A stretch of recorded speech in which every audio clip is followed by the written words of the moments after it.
Hey guys, my name is Ayush Karan and welcome to our channel Current Classes. As you noted, sir जैसा कि आप सबको पता है हमारा एक्सरसाइज 8.2 चल रहा था और हम लोगों ने क्वेश्चन नंबर 2 तक कर लिया है। इस वीडियो में क्वेश्चन नंबर 3 और 4 बताया जाएगा। सर 3 में क्या है? 3 आपके सामने है जी, और 4 में कुछ ट्रू और फॉल्स हैं जिसमें आपको स्टेटमेंट भी जस्टिफाई करने के लिए बोलेगा। फिलहाल वो अलग बात है, हम बाद में देखेंगे। पहले ये देख लेते हैं क्वेश्चन नंबर 3 क्या कर रहा है। ठीक है, एक्सरसाइज 8.2 आपके न्यू एनसीईआरटी बुक का। ठीक है जी सर। तो सर क्वेश्चन क्या कर रहा है? तो इफ 10 एज और बी इक्वल्स रूट थ्री, आपको 10 एज और बी का वैल्यू दिया है root three, and sir 10 A minus B का वैल्यू 1/√3 दिया हुआ है। बातें समझ में आ रही है जी सर? जहाँ पे आपका एज और बी जो है वो 0 से बड़ा होगा और 90 के इक्वल होगा या तो 90 से छोटा होगा। बात समझ में आ रही है? हाँ। और ए हमारा बी से बड़ा है। ठीक है जी sir. Find A and B, मोटा मोटी ये कहने का बात है कि आपको ए और बी निकालने का है। तो सर कैसे निकालेंगे? तो देखो मैं कैसे स्टेप बाय स्टेप इस क्वेश्चन को सॉल्व कर रहा हूँ, आप भी सेम स्टेप से उस क्वेश्चन को सॉल्व कर सकते हो इजीली। तो बातें आती हैं पहले कि आपको गिवन क्या है। तो जी सर हमें गिवन है कि 10 ए जोड़ बी, ये बी है, बराबर √3। देख रहे हो जी सर? 10 लिखा है, लिखो। ए जोड़ बी लिखा है, लिखो। सर हम √3 को क्या लिख सकते हैं ये बताइए। तो जहां तक हमें पता है कि सर 10 60 डिग्री आपको √3 होता है। क्या लग रहा है? हाँ सर सही बोल रहे हैं आप। हम √3 की जगह 10 60 डिग्री लिख सकते हैं। ऐसा लिख सकते हैं क्या? जी सर, मतलब कि सर 1060 का जो 1060 डिग्री का जो वैल्यू है वो √3 होता है। तो इसके जगह पे आप इसका यूज कर सकते हो। Okay sir. आप काफ़ी टीचर्स ये करते हैं कि 10 से 10 को काट देते हैं, बच्चे को भी बोलते हैं कि 10 से 10 काट दो, लेकिन ऐसा नहीं है, आपको काटना नहीं है। क्योंकि आपको ये बात पता है ना कि टेन थीटा जो होता है वो 10 और थीटा का प्रोडक्ट नहीं होता है, इसीलिए काट नहीं सकते हैं। काटने का मतलब हो गया आप इसको डिवाइड ले जा रहे हो फिर काट रहे हो, नहीं काटना नहीं है। आपको एक लाइन लिखना है। क्या सर? आपको ये लाइन लिखना है, रिमूविंग। बस अगर दोनों साइड 10 है और इनटू में है तो आप उसको रिमूव कर सकते हो, ऐसा कर सकते हो। Removing 10 from both side, from both side. बात समझ में आ रही है जी sir?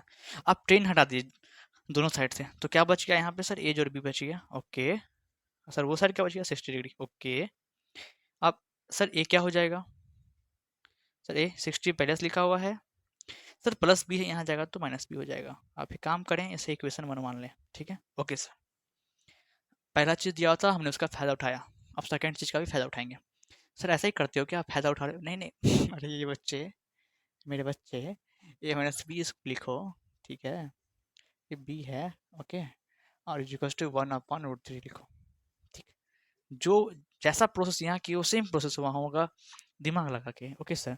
Sir 10 A minus B को छेड़ना नहीं है, वही का वही लिख देना है।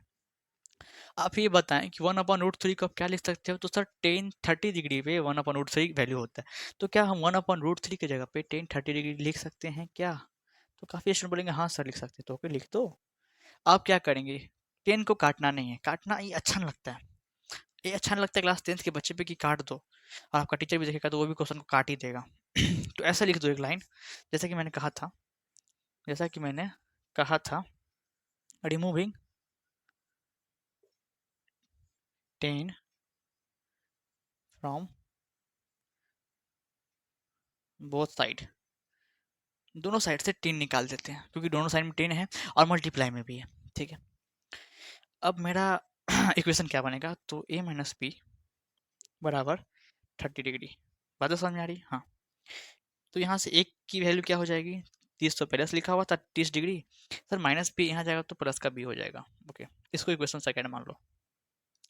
अब सब सारे बच्चे इक्वेशन फर्स्ट और इक्वेशन सेकंड को ध्यान से देखोगे।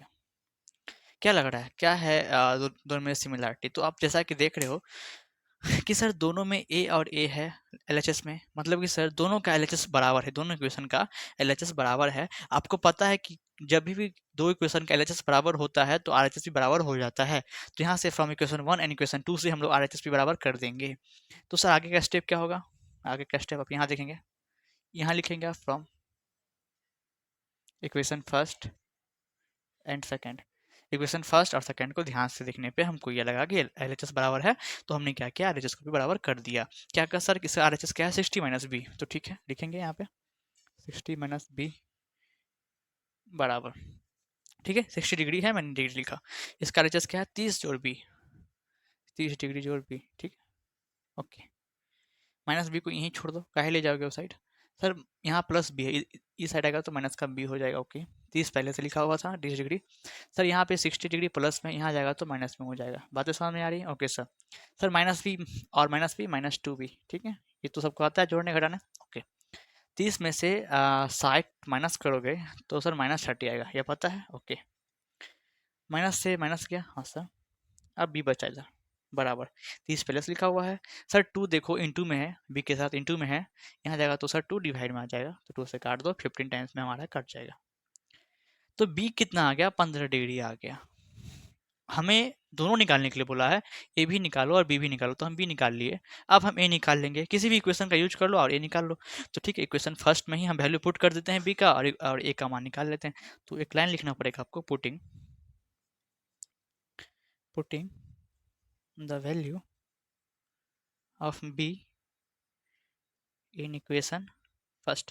क्या करेंगे हम लोग, इक्वेशन फर्स्ट में बी की वैल्यू पुट कर देंगे। इक्वेशन फर्स्ट क्या है, A equals to B minus 60 minus P, A equals to 60 degree minus P, 60 degree तो 60 डिग्री ही बचा रहा, माइनस सर बी कितना है, 15 डिग्री, ठीक है घटाओ, 60 में से 15 गया 45, इसका मतलब क्या देख रहे हो, ये कितना निकल गया, 45 डिग्री। हमने यहाँ पे बी तो निकाल ही लिया है 15 डिग्री, तो वही कह रहा था ए और बी की वैल्यू निकालने के लिए, तो हमने निकाला। इसी के साथ क्वेश्चन नंबर 3 खत्म हो जाता है। चलते हैं नेक्स्ट क्वेश्चन की ओर, क्वेश्चन नंबर 4 की ओर। आई थिंक आपको सारी बातें समझ में आ रही होगी, क्वेश्चन समझ में आ गया होगा, ठीक है सर। ये रहा question number 4 and we have to solve it. इस एक्सरसाइज 8.2 का आखिरी सवाल, इसको करने के बाद आपका एक्सरसाइज 8.2 खत्म हो जाने वाला है, तो क्यों ना इसे कर लिया जाए। और सर इसे करने में मज़ा भी आएगा, क्यों सर, क्योंकि सर ये ट्रू फॉल्स के साथ साथ आपको इसमें तो भरना है कि ट्रू फॉल्स है कि नहीं, लेकिन उसके बाद आंसर भी जस्टिफाई करना है।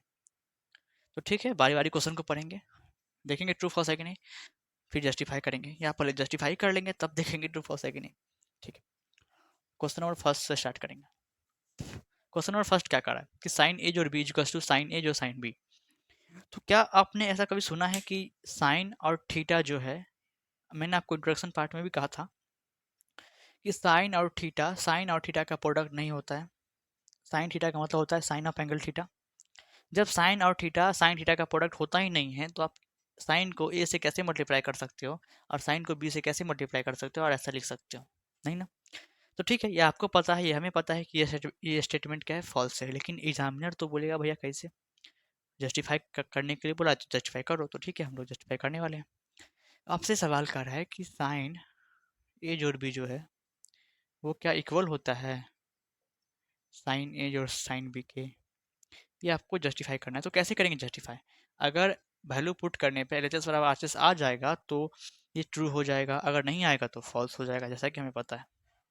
तो ठीक है सर, इसके लिए एंग ए को कुछ मानना पड़ेगा, मान लेते हैं ए हमारा 30 डिग्री है, बी को कुछ मानना पड़ेगा, मान लेते हैं बी हमारा 60 डिग्री है। बातें समझ में आ रही है जी सर। वैल्यू पुट करो, साइन ए कितना है 30 डिग्री, जो बी कितना है सर, बी हमारा 60 डिग्री माने हम लोग अभी, ठीक है। साइन है तो साइन लिखो, सर ए कितना है 30 degree, okay, plus sine, sir B कितना है, बी सर 60 डिग्री है, ओके, साइन का साइन लिखो, सर 30 जोड़ 60 कितना होता है 90 डिग्री, बराबर सर साइन 30 डिग्री की वैल्यू कितनी होती है 1/2 जोड़, सर साइन 60 डिग्री की वैल्यू 1/√2 दिख रहा है जी सर, दिख तो रहा है, ओके ओके ओके। ये वैल्यू मैंने लेट किया था, देख लो, इसे आप पहले ही लेट कर लेना क्वेश्चन के फर्स्ट में ही। सर साइन 90 की वैल्यू कितनी होती है, तो साइन 90 डिग्री पे 1 होता है, बराबर, इधर एलसीएम ले लो, 2 और √2 कैलसियम लोगे तो 2√2 आएगा, 2 से 2 गया तो √2 बचेगा, जोड़ √2 से √2 गया तो 2 बचेगा। तो क्या देखो एलएचएस बराबर आरएचएस आ रहा है, तो नहीं, आप बोलोगे नहीं आ रहा है सर, एक साइड 1 है, एक साइड अकड़म बगड़म कुछ से कुछ लिखा हुआ है। तो जब एलएचएस बराबर आरएचएस है ही नहीं, तो ये कैसे स्टेटमेंट ट्रू हो जाएगा, इसका मतलब स्टेटमेंट क्या है, सॉरी स्टेटमेंट क्या है, फॉल्स है। तो जी यहाँ पर आराम से फॉल्स भरिएगा, रीजन में जस्टिफाई में इसे टिप दीजिएगा। टिपने का मतलब इसे देख लो कैसे बन रहा है, सेम एग्जाम्पल के साथ आप एग्जामिनर को समझा दोगे। ठीक है, ठीक है, तो चलते हैं क्वेश्चन नंबर बी को पढ़ते हैं। देखो दादा, क्वेश्चन नंबर बी बोलो क्या है, तो मैं इसको रफ कर लूँ। सर क्वेश्चन नंबर बी है the value of sine theta increases as theta increases. देखा, तुमसे पहले पढ़ लिया मैंने। बोल रहा है क्या साइन थीटा का वैल्यू इंक्रीज करेगा जब थीटा भी इंक्रीज करेगा। तो कुछ एग्जांपल्स ले लें, क्योंकि जस्टिफाई भी करना है हम लोग को। तो क्वेश्चन कह रहा है कि सर साइन थीटा का जो वैल्यू होता है वो इंक्रीज करेगा अगर हम थीटा को इंक्रीज करवाएंगे, तो ऐसे पूछ रहा है। तो चेक कर लेते हैं ना बच्चे। अगर हम थीटा 0 डिग्री मान लें, तो सर साइन थीटा की जगह पे 0 डिग्री, वैल्यू कितना हो जाएगा सर, साइन 0 0 होता है। ठीक है, अगर थीटा हम 30 डिग्री मान लें, हम वैल्यू को बढ़ा रहे हैं, 0 से 30 पे ले जा रहे हैं, तो सर साइन 30 डिग्री कितना हो जाएगा सर, 1/2। और देखो वैल्यू भी बढ़ रहा है। अगर थीटा हम मान लें सर 45 डिग्री, तो सर साइन 45 कितना होता है सर, 1/√2 होता है। देख लो वैल्यू बढ़ रहा है। अगर थीटा मान ले हम 60 डिग्री, कितना मान लें 60 डिग्री, ये 0 डिग्री पे है, ये 30 पे है, ये 45 पे है। अगर हम थीटा मान लें 60 डिग्री, तो सर साइन 60 डिग्री का वैल्यू कितना होता है, √3/2। और सबसे मेन बात, अगर थीटा हम 90 डिग्री माने, तो सर साइन 90 की जो वैल्यू है वो हमारा 1 होता है। तो जैसा कि आप लोग देख रहे हैं, हम लोग एंगल बढ़ाते गए और वैल्यू भी इंक्रीज होते गया। सर ऐसा आपने ये क्यों ड्रॉ कर दिया, ऐसा लग रहा है कि वैल्यू डिक्रीज कर रहा है। नहीं, ऐसा मैंने ऐसे लिखा क्योंकि मैंने यहाँ से लिखना है चटकन, इसलिए ये इंक्रीज हो जा रहा है। 0 30 45 60 90, देखो एंगल इंक्रीज कर रहा है, इसी के साथ वैल्यू भी हमारा 0 से बढ़ के 1 पे चला गया। आई थिंक बात समझ में आ रही है। इसी के साथ ये जो इसका मतलब जो स्टेटमेंट है कि साइन थीटा बढ़ता है जब हम लोग एंगल भी बढ़ाते हैं, तो इसका मतलब ये ट्रू है और हम लोग इसमें ट्रू पुट करेंगे। अब बात आती है क्वेश्चन नंबर 3 की। क्वेश्चन नंबर 3 का है the value of cos theta increases as theta increases. बस यहाँ पे साइन थीटा की जगह पे क्या है, कॉस थीटा है। तो कोई बात नहीं, आपसे ये पूछ रहा है क्या कॉस थीटा की वैल्यू बढ़ेगी जब हम लोग थीटा बढ़ाएंगे, तो ठीक है, चेक कर लेने वाली बात है, तो चेक ही कर लेंगे। आपसे पूछ रहा है क्या कॉस थीटा बढ़ेगा जब हम थीटा को बढ़ाएंगे, तो क्या बोल रहा है, कॉस थीटा बढ़ेगा जब, या तो ऐसे बोल रहा है कि थीटा बढ़ाने पे कॉस थीटा भी बढ़ेगा क्या। तो ठीक है, लेते हैं एग्जांपल्स। सर 0 डिग्री लेते हैं पहले। तो सर कॉस थीटा की जगह पे 0 डिग्री लोगे, वैल्यू कितना हो जाएगा, कॉस 0 सर 1 होता है। ओके, अब लेते हैं हम लोग 30 डिग्री, एंगल बढ़ा रहे हैं। तो सर कॉस 30 डिग्री कितना होता है ये बताइए। सर कॉस 30 डिग्री होता है आपको √3/2। ओके, सर 45 डिग्री लिया, हाँ लीजिए सर। तो सर कॉस 45 डिग्री कितना होता है, तो कॉस 45 डिग्री होता है आपको 1/√2। ठीक है, 60 ले लें क्या, हाँ जी सर 60 ले लीजिए। तो कॉस 60 डिग्री कितना होता है, सर कॉस 60 डिग्री होता है सर आपको 1/2। अब सर मेन बात कि जब थीटा 90 डिग्री लेंगे और हम लिखेंगे यहाँ पे कॉस 90 डिग्री, तो कॉस 90 डिग्री पे 0 डिग्री होता है। तो जैसा कि आप लोग देख रहे हैं, हम एंगल बढ़ा रहे हैं, 0 से 30 गए, 30 से 45 60 फिर 90, एंगल बढ़ा रहे हैं और वैल्यू देख रहे हैं कि पहले 0 डिग्री पे वैल्यू 1 था और 90 डिग्री पे जाके 0 हो गया, मतलब कि वैल्यू घट रहा है। क्या हो रहा है, वैल्यू घट रहा है। एंगल बढ़ाओ तो वैल्यू घट जाता है, ऐसा हमें जस्टिफाई किया। लेकिन हमारा क्वेश्चन बोल रहा है कि एंगल बढ़ाने पे भी क्या कॉस थीटा बढ़ता है, तो आप लोग देख ही रहे हो कि नहीं बढ़ता है, घट रहा है। इसी के साथ ये जो स्टेटमेंट है हमारा फॉल्स हो जाएगा। ठीक है, यस लिखा हुआ है। अब बोल रहा है कि sir sine theta is equals to cos theta. क्या साइन थीटा कॉस थीटा के बराबर होगा for all values of theta, मतलब कि थीटा की आप कोई भी वैल्यू लीजिए, क्या उस पर साइन थीटा और कॉस थीटा हमेशा बराबर होगा। तो ये बच्चे, जो बच्चे ये शायद उसका शुरुआती दौर होगा, तो वो भी बोल देगा सर ऐसा हो ही नहीं सकता कि थीटा की वैल्यू अगर हम सेम लें कॉस थीटा और साइन थीटा में, तो साइन थीटा को कॉस थीटा इक्वल हो ही नहीं सकता। ठीक है, जस्टिफाई करने के लिए बोल रहा है तो करेंगे हम लोग। तो चौथा क्वेश्चन कह रहा है क्या साइन थीटा बराबर होता है कॉस थीटा के अगर हम थीटा की वैल्यू सेम ले तो ठीक है, अगर हम थीटा आपको 0 डिग्री ही लेते हैं, तो देखो साइन 0 डिग्री कितना होगा, बराबर कॉस 0 डिग्री। ठीक है, साइन 0 डिग्री होता है 0 और कॉस 0 डिग्री होता है 1। तो आप देख ही रहे हो कि अगर हम थीटा की वैल्यू सेम लिए, मतलब 0 डिग्री और 0 डिग्री, तो ये अलग ही वैल्यू दे रहा है और ये अलग ही वैल्यू दे रहा है। हमारा क्वेश्चन बोल रहा है कि क्या साइन थीटा बराबर कॉस थीटा होता है for all values of theta. तो ऑल वैल्यूज की तो बात अलग है, हमने एक ही वैल्यू लिया, उसी में चल गया मालूम कि ये इक्वल है ही नहीं, इक्वल है ही नहीं। इसका मतलब ये स्टेटमेंट क्या है हमारा, फॉल्स। देखो बच्चे, हो सकता है कितनों को ये आसान नहीं लग रहा हो सकता है बहुतों को भारी लग रहा हो। तो इसे समझने की कोशिश करो, और बात यह है कि इससे मैथ रटने वाली चीज़ नहीं, या याद करने वाली चीज़ नहीं, इसे समझने पर इसे समझने की ज़रूरत है, और कॉपी पे एक पेन लेके लिखने की ज़रूरत थी। जितना सॉल्व करोगे उतना दिमाग खुलने वाला है आपका। आखिरी क्वेश्चन है, पढ़ लेते हैं, ज़्यादा बातें नहीं करेंगे हम इस वीडियो में, लंबा हो जाएगा video. Sir cot A is not defined for A is to zero, मतलब कि कॉट ए जो है हमारा वो नॉट डिफाइन होता है क्या? कॉट ए जो है हमारा, कॉट ए जो है हमारा नॉट डिफाइन होता है क्या? नॉट डिफाइन होता है क्या? जब ए हम 0 डिग्री ले, तो अगर ए हम 0 डिग्री लें तो क्या कॉट 0 डिग्री पे नॉट डिफाइन होता है क्या? तो देखते हैं कॉट 0 डिग्री पे कितना होता है, याद करो। कॉट 0 डिग्री पे नॉट डिफाइन ही होता है, तो सही बात है, ये नॉट डिफाइन ही होगा। मतलब कि ये सही बोल रहा है ये स्टेटमेंट कि कॉट ए जो है, मतलब ए जब 0 डिग्री लेंगे तो कॉट 0 की वैल्यू नॉट डिफाइन ही होती है। तो ये हमारा ट्रू हो गया। आई थिंक बातें समझ में आ रही है। इसी के साथ क्वेश्चन नंबर 4 खत्म हो जाता है, ये एक्सरसाइज 8.2 भी खत्म हो जाता है। सर मिलते हैं नेक्स्ट एक्सरसाइज 8.3 में, तब तक के लिए take care and bye bye.